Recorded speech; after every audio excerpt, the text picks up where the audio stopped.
Hello बच्चों, नमस्कार। मैं आपके साथ सुमन पूनिया। आप सभी का मेरे YouTube चैनल पर स्वागत है। तो आज हम भाग ब पे चर्चा करेंगे बायोलॉजी के सिलेबस, लैब असिस्टेंट के बायोलॉजी के सिलेबस के भाग ब पे हम चर्चा करेंगे। तो देखो भाग ब में क्या है, वो ही मैंने कहा 8 पॉइंट होंगे आपके भाग ब में भी, और भाग ए में हमने देखा कोई 8 पॉइंट थे। तो भाग ए के अंदर हमने देखा कि कौन सी बुक पढ़नी है तथा कौन कौन सा चैप्टर है 11th तथा 12th के जो बायोलॉजी की जो बुक है। वैसे ही हम इसके अंदर भी बुक तथा उसके लेसन नंबर कौन कौन से हैं वैसे ही हम इसकी चर्चा करेंगे। ठीक है, तो देखो पहला टॉपिक है इसका भाग ब का आनुवांशिकी, जेनेटिक्स। तो इसके अंदर क्या है, आपके मेंडल के नियम, सामान्य शब्दावली, डीएनए तथा आरएनए की संरचना एवं वसा गति का आणविक आधार, गुणसूत्र की संरचना, मनुष्य में लिंग निर्धारण एवं आनुवांशिकी विकार, ये इस फर्स्ट पॉइंट के ये इनके टॉपिक हैं।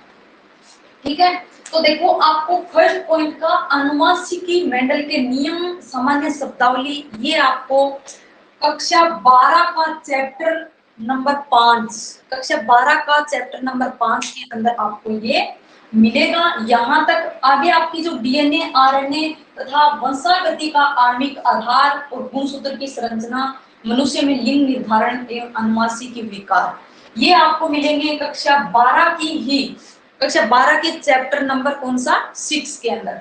चैप्टर नंबर 6 के अंदर भी आपको वंशागति का आणविक आधार, गुणसूत्र की संरचना, मनुष्य में लिंग निर्धारण और आनुवांशिकी विकार, ये सब के सब आपको टॉपिक कहाँ मिलेंगे, कक्षा 12 के चैप्टर नंबर 6 के अंदर। ठीक है, फिर हम बात करते हैं पॉइंट नंबर 2 की।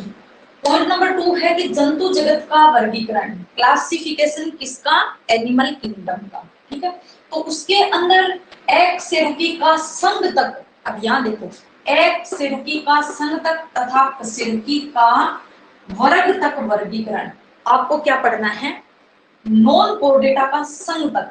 ठीक है, और जो कोर्डेटा प्राणी है उसका कहाँ तक, वर्ग तक वर्गीकरण पढ़ना है। ठीक है, जो वही टेकर की 5 जगत प्रणाली है वो भी सब के सब पढ़ना है, और उसके बाद जो ये नॉन कोर्डेटा और कोर्डेटा है वो पढ़ना है। ठीक है, तो ये कहाँ मिलेगा, ये आपको मिलेगा कक्षा 11 का चैप्टर नंबर 2 के अंदर। ठीक है, पूरा का पूरा उसके अंदर दिया गया है, उससे आपको वही टॉपिक देखने हैं, वो टॉपिक देख के वैसे ही पढ़ने हैं। और ये मैं आपको करवाऊंगी भी मेरे इसी YouTube चैनल पर, स्मार्ट बायोलॉजी क्लासेस के अंदर। तो आप निश्चित रहिए, आप देख सकते हैं, कुछ ही दिनों के अंदर आपको ये मिल जाएगा। फिर उसके बाद देखिए आपका है पॉइंट नंबर 3, मानव में पाचन, मानव में श्वसन उत्सर्जन। इसके अंदर क्या है, प्रोटीन, शर्करा, वसा, विटामिन, पाचक एंजाइम, गैसों का विनिमय, ऑक्सी एवं अनोक्सी श्वसन, क्रेब्स चक्र, ग्लाइकोलाइसिस, उत्सर्जित पदार्थ, वृक्क की संरचना एवं कार्य की, ये है इस पॉइंट के अंदर जो टॉपिक है वो। ठीक है, तो देखो ये कहाँ मिलेंगे आपको, ये मिलेंगे मानव में पाचन जो है वो कक्षा 11 का 16 नंबर चैप्टर, श्वसन कक्षा 11 का 17 नंबर चैप्टर, उत्सर्जन कक्षा 11 का 19 नंबर चैप्टर। ठीक है, उसके अंदर ये नहीं दिए गए हैं, आपको मिलेंगे गैसों का विनिमय श्वसन के अंदर, ऑक्सी व अनोक्सी श्वसन, ये भी 17 नंबर चैप्टर श्वसन के अंदर। ठीक है, ये क्रेब्स चक्र, ग्लाइकोलाइसिस श्वसन के अंदर, उत्सर्जित पदार्थ एवं किडनी की संरचना एवं कार्य की, ये आपको मिलेंगे कहाँ, उत्सर्जन के अंदर। तो देखो ये मैंने करवा रखा है, एक्सक्रेटरी सिस्टम पूरा का पूरा मैंने YouTube पे डाल रखा है। नेफ्रॉन्स की संरचना, वो ये किडनी की संरचना, किडनी के अंदर ही किडनी की सबसे छोटी संरचनात्मक तथा क्रियात्मक इकाई नेफ्रॉन्स है, उसका मैंने पूरा विस्तार से विवरण किया हुआ है। तो आप मेरे YouTube चैनल के इसी के अंदर आप कक्षा 11 लैब असिस्टेंट 2022 प्लेलिस्ट के अंदर जाकर देखोगे तो वहां आपको पूरा का पूरा ये टॉपिक मिलेगा। ठीक है, ये भी मैं करवाऊंगी, मानव में पाचन, श्वसन, और उसके बाद भी जो आगे हम देखेंगे कौन कौन सा है वो भी मैं करवाऊंगी। ठीक है, तो देखिए आगे का पॉइंट है आपका 4 नंबर। अब देखो, हाँ, ये प्रोटीन, शर्करा, वसा, विटामिन एवं पाचक एंजाइम, ये आप देखिए कुछ तो आपको 10th की बुक के अंदर मिलेंगे और फिर भी नहीं मिले तो आप यूट्यूब पे सर्च मारिए या फिर आपको क्या है 10th की बुक के अंदर देख लेना। ठीक है, तो देखो अब है आगे 4 नंबर पॉइंट, मानव में प्रीसंचरण तंत्र एवं अंतःस्रावी तंत्र। ठीक है, तो मानव में प्रीसंचरण तंत्र एवं अंतःस्रावी तंत्र, जो अंतःस्रावी जितनी भी ग्रंथियां हैं वो पूरे के पूरे इसके अंदर है। ठीक है, इसके अंदर देखो प्रीसंचरण तंत्र में क्या आ रहा है, हृदय की संरचना, रक्त का संघनन, रक्त समूह, रक्त का थक्का जमना, लसिका ग्रंथियां, एंटीजन एवं एंटीबॉडी। ठीक, इसका भी विस्तार से आपको इस चैप्टर नंबर, ये मानव परिसंचरण तंत्र आपको कक्षा 11 का 18 नंबर चैप्टर के अंदर है, तो इसके अंदर आपको एंटीजन और एंटीबॉडी की विस्तार से चर्चा नहीं मिलेगी। तो इसके लिए आप या तो 10th या फिर आप यूट्यूब पे सर्च मार सकते हो, या फिर मैं आपको ये करवा दूंगी लास्ट तक। तो देखियो देखो अंतःस्रावी ग्रंथियां एवं उनके हार्मोन, ये टॉपिक है आपका अंतःस्रावी तंत्र, जो आपके कक्षा 11 का 22 नंबर चैप्टर है। ठीक है, प्रीसंचरण तंत्र तो आपका कक्षा 11 का 18 नंबर चैप्टर और अंतःस्रावी तंत्र आपका क्या है, कक्षा 11 का 22 नंबर चैप्टर। ठीक है, अब उसके बाद देखो मानव तंत्रिका तंत्र। मानव तंत्रिका तंत्र के अंदर है मस्तिष्क, आंख, कान की संरचना, न्यूरॉन की संरचना। अब देखो न्यूरॉन तंत्रिका कोशिका को ही कहा जाता है। ठीक है, जो मानव शरीर की सबसे लंबी कोशिका है न्यूरॉन वो ही है, उसकी संरचना और तंत्रिका संवेग, तंत्रिका कोशिकाएं हैं वो संवेग किस प्रकार से एक दूसरे के पास पहुंच जाती है। तो ये सब के सब आपको कहाँ मिलेंगे, ये कक्षा 11 के चैप्टर नंबर 21 के अंदर मिलेंगे। ठीक है, कक्षा 11 के चैप्टर नंबर 21 के अंदर मिलेगा। अब आगे पॉइंट नंबर 6 आता है कि पेशीय तंत्र, पेशियों के प्रकार एवं पेशीय संकुचन, ये आपको मिलेगा कक्षा 11 के चैप्टर नंबर 20 के अंदर। ये आपको कहाँ मिलेगा, कक्षा 11 के चैप्टर नंबर 20 के अंदर ये आपको सबके सब मिलेगा। ठीक है, अब देखो इसके बाद आता है 7 नंबर पॉइंट। 7 नंबर पॉइंट है मानव में जनन, मानव में जनन तंत्र व मानव रोग संरचना, जनन स्वास्थ्य, मानव में जीवाणु, वायरस और प्रोटोजोआ, कवक व हेलमिंथी जनित रोग। ठीक है, जो भी जीवाणु जनित रोग है, प्रोटोजोआ जनित रोग है तथा कवक फंजाई जनित रोग है और हेलमिंथी जनित रोग, ये सबके सब आपको दे रखे हैं कक्षा 12 के चैप्टर नंबर 8 के अंदर। कक्षा 12 के 11 के नहीं, कक्षा 12 के चैप्टर नंबर 8 के अंदर मानव रोग आपका पूरा का पूरा दे रखा है। उसके बाद जो जनन तंत्र है, मानव में जनन तंत्र, वो आपको कक्षा 12 का चैप्टर नंबर 3 के अंदर दे रखा है, तो आप वहां जाके देख सकते हो। ठीक है, नहीं तो मैं आपको करवाऊंगी ये भी। इसके बाद देखो देखो जितना हो सके मैं आप लोगों को, जब तक पेपर है बायोलॉजी का कोर्स में आपको 100% कंप्लीट करने की पूरी कोशिश करूंगी। फिर भी कुछ टॉपिक बच जाते हैं तो निश्चित रहिए, आपको जो मैटर मिल रहा है पहले वो पढ़िए, फ्री में है, कुछ नहीं है, आप लोगों को सिर्फ यूट्यूब पे जाके देखना है। ठीक है, अब उसके बाद देखो पॉइंट नंबर 8 है कक्षा, ये है सॉरी जैव विकास। जैसे जैव विकास के अंदर जो सबसे पहले जीवों की उत्पत्ति किस तरह से हुई, कौन कौन से सिद्धांत आए, जैसे जिराफ की उत्पत्ति, जिराफ की नाड़ नीचे, वो नाड़ छोटी होती कैसे चली गई, वो सब जैव विकास के जितने भी सिद्धांत वगैरह हैं वो है इस टॉपिक के अंदर। तो वो आपको कहाँ मिलेंगे, कक्षा 12 का चैप्टर नंबर 7, कक्षा 12 का चैप्टर नंबर 7 है, वहां आपको क्या है जैव विकास का सिद्धांत मिलेगा। ठीक है, उसके बाद देखो जंतुओं का आर्थिक महत्व, जैसे कक्षा 10th का आपने चैप्टर नंबर 14 के अंदर देखा था पादपों का आर्थिक महत्व, वही आपको मिलेगा जंतुओं का आर्थिक महत्व, और विस्तार से यदि पढ़ना चाहते हो तो आप यूट्यूब पे देख लीजिए। ठीक है, ये था हमारे भाग ब बायोलॉजी का सिलेबस, भाग ब का पूरा ये सिलेबस। तो इसी के साथ ही आपका बायोलॉजी का सिलेबस कंप्लीट होता है। अब इसके बाद नेक्स्ट वीडियो में हम देखेंगे फिजिक्स या केमिस्ट्री का। ठीक है, तो देखो अब मैं आप लोगों को बताऊंगी कि किस तरह से आपको तैयारी करनी है। तो तैयारी आपको करनी है, जैसे एक दिन, जैसे माना आप कल सुबह उठे हैं, सुबह उठते ही आपको एक लक्ष्य बना लेना है।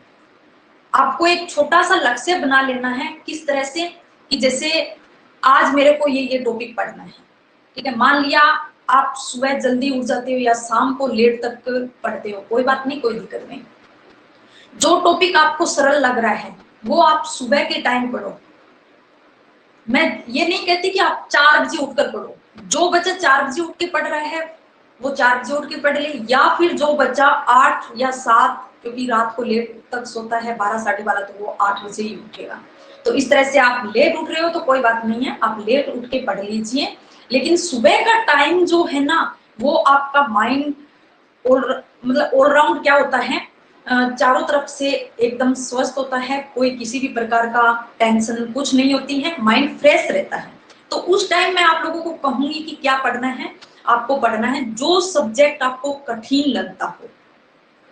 जो सब्जेक्ट आपको कठिन लगता हो या पढ़ने में मन नहीं करता हो, वो सब्जेक्ट आप सुबह के टाइम पढ़िए, ठीक है। जैसे आप, मेरे को पता है जहां तक कि बायोलॉजी के जितने भी स्टूडेंट हैं उनको फिजिक्स बहुत कठिन लगती है, तो मैं आपको थोड़ा सा सुझाव दूंगी कि आप सुबह के टाइम फिजिक्स पढ़ लीजिए।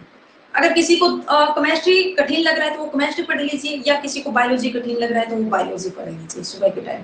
फिर उसके बाद आप दोपहर में या शाम के टाइम पढ़ते हो, तो दोपहर में क्या होता है, जैसे ही खाना खाया नींद आने लगती है, ऐसे बुक लेके बैठते हैं और ऐसे नींद की झांकियां आने लगती हैं, ठीक है। तो उस टाइम उस सब्जेक्ट को पढ़िए जो सब्जेक्ट आपको सबसे बढ़िया लगता है, पसंदीदा सब्जेक्ट है। जैसे बायोलॉजी वाले स्टूडेंट को बायोलॉजी पसंद होता है, तो मैं उसी वक्त वही कहूंगी कि जो सब्जेक्ट आपको सरल लग रहा है, या फिर जो आपका स्टार्टिंग, अभी आपकी स्टार्टिंग होगी लैब असिस्टेंट तैयारी करने की, तो आपको क्या करना है, सबसे सरल जो टॉपिक लग रहा है वो लीजिए आप।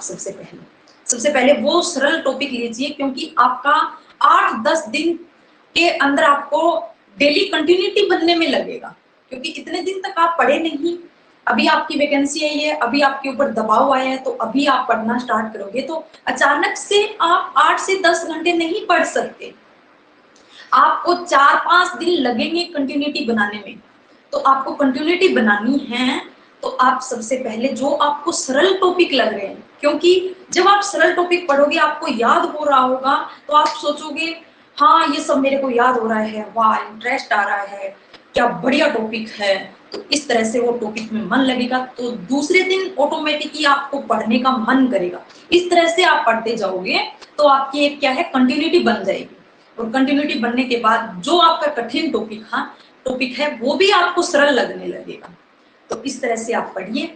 और डेली का लक्ष्य कैसे बनाएं, कि जैसे आपको क्या है, सुबह के टाइम फिजिक्स पढ़ते हो, और सबसे पहले अभी आपने मान लिया, अभी आपने क्या की है, तैयारी स्टार्ट की है, तो फिजिक्स में जो आपको आसान टॉपिक लगता है, जो आपको सबसे सरल लगता है, मान लिया भौतिक जगत और उसके मापन, या कुछ उसकी सदिशों की इकाई वगैरह, ठीक है। और भी जो किसी को गति लगती होगी, किसी को कुछ भी लगता होगा, ठीक है। जो सरल टॉपिक लगता है सबसे पहले दिन वो पढ़िए, और उसके अंदर लक्ष्य कैसे बनाना है कि एक छोटा सा टॉपिक ले लीजिए, और जैसे आपको सरल लग रहा है वो ले लीजिए, और आज मेरे को ये टॉपिक पढ़ना है, तो आप उसको सुबह पढ़िए फिजिक्स का टॉपिक। और सुबह जैसे आप मान लिया 4 बजे उठ रहे हैं या 5 बजे उठ रही है, तो लगातार उस टॉपिक को पढ़ते रहिए जब तक वो टॉपिक कंप्लीट नहीं हो रहा है। फिर आपका वो टॉपिक कंप्लीट हो जाता है। जैसे मान लिया पूरा टॉपिक तो कंप्लीट नहीं होगा, जैसे गति है उसके अंदर बहुत लंबा सारा है, लेकिन उसका जैसे गति के प्रकार है या गति के नियम, इस तरह से आप टॉपिक बना लीजिए कि जैसे गति का प्रकार और गति के नियम मैं आज सुबह पढ़ूंगी, ठीक है। तो वो आपने बना लिया, तो वो पढ़ने, जब तक नहीं पढ़ रहे हो, वो कंप्लीट नहीं हो रहा है, तब तक आप उसको पढ़ते रहिए।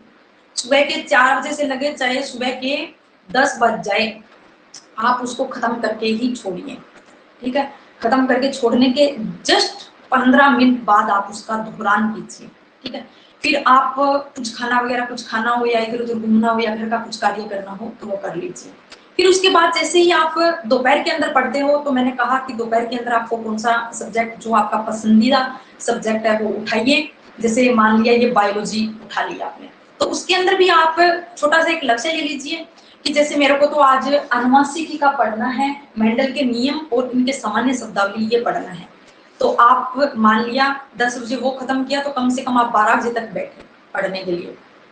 तो 12 बजे ये टाइम फिक्स मत करो कि 12 से अब मैं 2 बजे तक पढ़ूंगा, नहीं नहीं।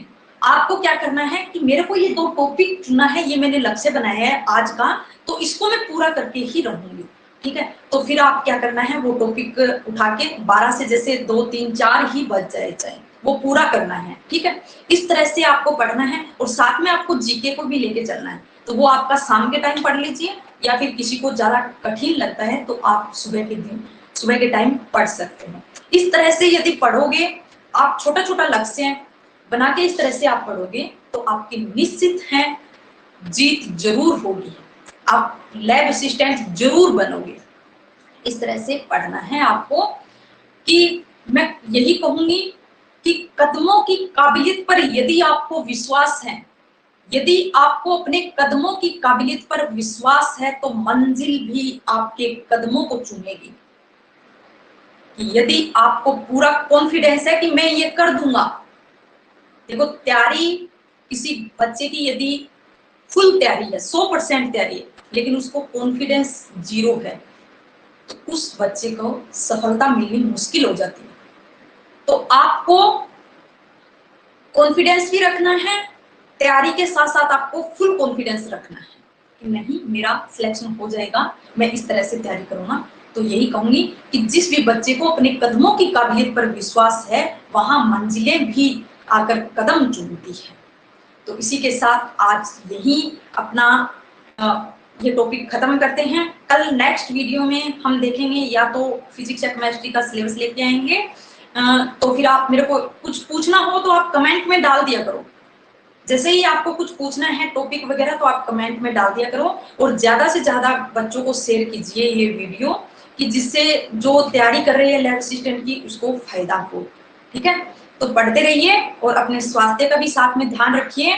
Okay, bye, Tata.